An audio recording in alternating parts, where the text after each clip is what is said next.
और उत्तर प्रदेश से बड़ी खबर आपको बता दें, अखिलेश यादव का नया संगठनात्मक फॉर्मूला निकलकर सामने आया है।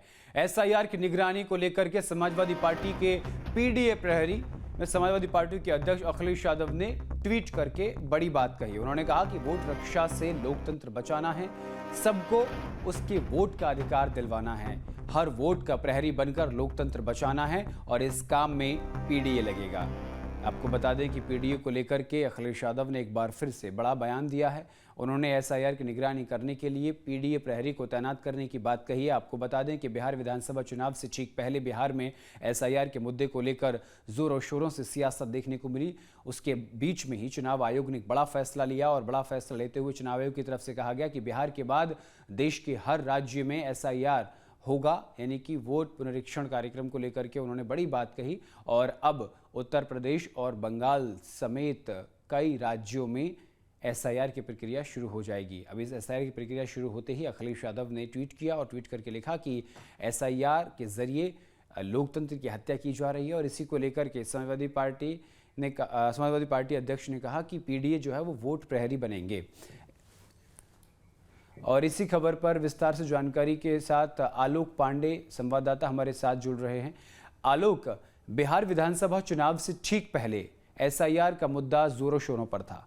एक बार फिर जब उत्तर प्रदेश और बंगाल में एसआईआर होने जा रहा है, उससे पहले सियासत देखने को मिल रही है। अखिलेश यादव ने ट्वीट किया है और कहा है कि लोकतंत्र बचाने के लिए पीडीए प्रहरी मैदान में उतरें।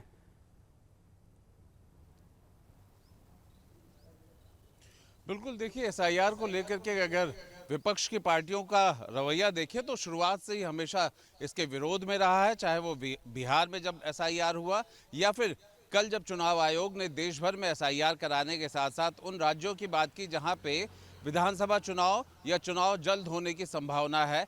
तो ऐसे में अखिलेश यादव का ये ट्वीट या उनका जो भाषण है, उनका जो बयान है, हमेशा से इस बात पे रहा है कि एसआईआर को लेकर के कहीं ना कहीं पक्षपात या फिर सरकारी मशीनरी का दुरुपयोग, इस तरीके का बयान हमेशा आता रहा है।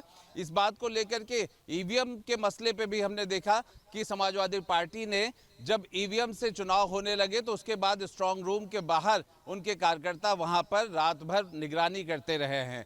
वैसा ही कुछ फॉर्मूला इस बार एसआईआर के प्रहरी को लेकर के उन्होंने बताया है। जिस तरीके से उनके बयान है कि एसआईआर को लेकर के जो पीडीए के प्रहरी हैं वो इस बात को सुनिश्चित करेंगे कि किसी के साथ अन्याय ना होने पाए। हालांकि इसे चुनाव आयोग ने पहले से ही बताया कि ये किस तरीके की प्रक्रिया है, किस तरह से इसमें करेक्शन करना है मतदाता सूचियों में। लेकिन विपक्ष के पास फिर एक बार जिस तरीके का एसआईआर का लेकर के उन्हें बयान देते रहे हैं, इस पे स्टैंड लेते रहे हैं, वही बात अखिलेश यादव ने अपने ट्वीट के माध्यम से अपने एक्सपोज पर जो डाला है वो यही डाला है कि पीडीए के लोगों को प्रहरी बनना पड़ेगा और किसी के साथ या किसी का नाम कट ना जाए, किसी के साथ अन्याय ना हो जाए, इस लिहाज से उन्होंने इसका गठन किया है, इस बात को कहा है। लेकिन एसआईआर सियासत का ज़्यादा मसला हो गया है, बजाय इस बात को कि चुनाव आयोग खुद मतदाता सूचियों को करेक्ट करने में लगा हुआ है, किसी के साथ अन्याय ना होने पाए, कोई दोहरे जगह पर मतदाता सूचियों में ना रह जाए, किसी का अगर निधन हो गया है तो मतदाता सूची करेक्ट हो जाए। ये कुछ ऐसे मुद्दे रहे जिनको लेकर के ये प्रक्रिया शुरू की गई थी। जी, जहाँ भक्ति है हर शब्द में, कथाओं में छुपे हैं दिव्य रहस्य और ज्योतिष देता है जीवन को दिशा। धर्म से जुड़ी हर बातों को जानने के लिए हमारे चैनल स्तुति को सब्सक्राइब करें। चैनल पर जाने के लिए इस लिंक पर क्लिक करें।